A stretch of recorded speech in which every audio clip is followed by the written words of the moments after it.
Bem, está na hora da previsão do tempo. Tá sim, Lu. Nem parece, né? Mas já estamos no outono. Pois é. Os destaques da nova estação agora com a Fernanda Azevedo. Fernanda, boa noite. Boa noite para vocês também. É uma estação de transição, né? Por isso que não parece ainda, mas aos poucos a atmosfera vai ficando menos aquecida e as chuvas diminuem.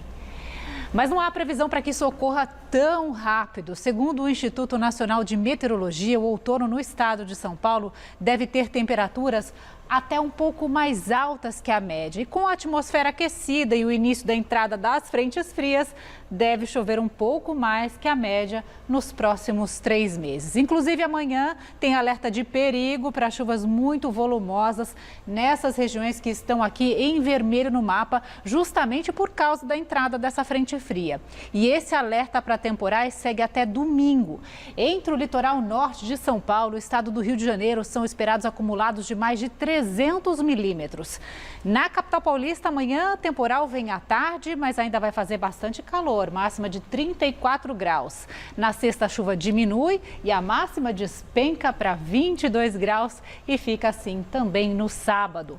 O outono começou nessa madrugada e termina só em junho. Serão muitos meses de desafios para setores da economia, como o turismo. Uma pesquisa feita pelo Ministério do Turismo mostra que os viajantes brasileiros temem as mudanças climáticas. Fique agora por dentro da estação.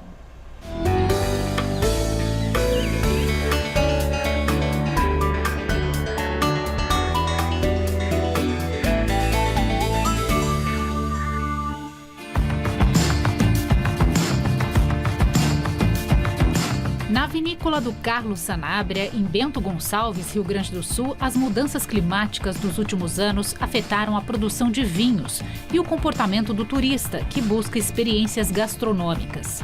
O negócio está na família há décadas, mas é a primeira vez que Carlos cogita instalar um sistema de irrigação. Aí a gente começou a se alertar e pensar lá prospectando já 2027, 28, 30, com a irrigação também no Rio Grande do Sul. Meu avô já faleceu, mas ele nunca teria visto isso e ele teria, no mínimo, achado, imagina como que ia ter isso no Rio Grande do Sul, né? O Sul viveu extremos climáticos nos últimos anos. Depois de uma seca prolongada, as chuvas devastaram cidades e afetaram a produção agrícola. Mas os efeitos do clima também provocaram uma crise de imagem. Principalmente porque as pessoas elas têm medo de ir até a Serra Gaúcha, ao Rio Grande do Sul, achando que tem inundações, não tem pontes mais porque caiu, e também o difícil acesso. Acabou que as pessoas ficaram com um pouco de receio de ir para a Serra Gaúcha, visitar as vinícolas e conhecer um pouco mais do nosso trabalho, que é do campo, né, do agro. Pode dizer aí que mais de 50%. Esse ano foi bem fraco esse movimento. Uma pesquisa encomendada pelo Ministério do Turismo no início de março mostra que 6 em cada 10 brasileiros acreditam que as alterações do clima prejudicam as atividades turísticas no Brasil. 3 em cada 10 entrevistados afirmaram que deixaram de viajar a lazer por causa de mudanças intensas no clima. Por outro lado, as belezas naturais são consideradas fundamentais para a escolha de um destino. Já para o turista que vem de fora, sustentabilidade é a palavra da vez.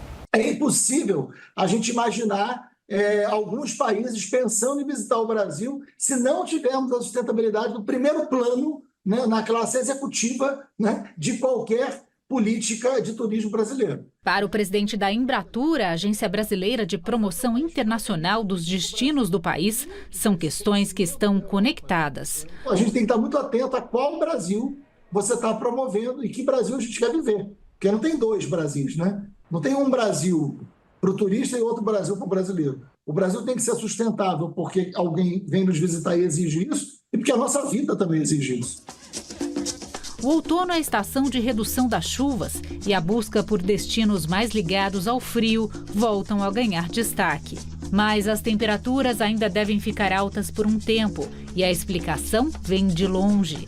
O fenômeno que se caracteriza pelo aquecimento das águas do Oceano Pacífico na linha do Equador, o El Niño, gera um impacto no aumento da temperatura global e no regime de chuvas. No Brasil, o El Niño pode ter sido responsável pelas ondas de calor. pela seca nos rios da Amazônia, agravando o período de estiagem, pelas chuvas extremas no sul do país. Análises indicam que o El Niño deve desaparecer entre abril e maio e o Pacífico deve passar por um período neutro, até começar a esfriar no inverno, quando há a projeção do início do fenômeno inverso, a Laninha. As interações da atmosfera e os oceanos e o papel do aquecimento global foi tema do podcast Por Dentro da Estação. Na entrevista, a professora e doutora Olga Sato, do Instituto Oceanográfico da USP, falou sobre a importância de se avançar nessas análises. É importante lembrar que essa interação que você tem entre o oceano e a atmosfera é muito importante, ela controla muitos desses processos. E a gente fala que o oceano modera o clima, né? Porque justamente essa capacidade de reter o calor e liberar mais tarde, então ela causa essa inércia térmica. E o problema é o seguinte, o que a gente está observando ao longo do tempo é que o oceano também está esquentando.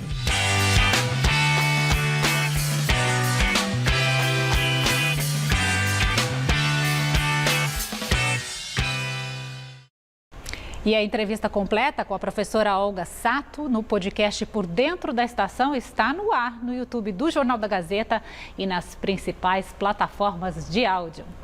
Até amanhã, Nuila. Obrigada, Fernanda. Até amanhã, então. Boa noite.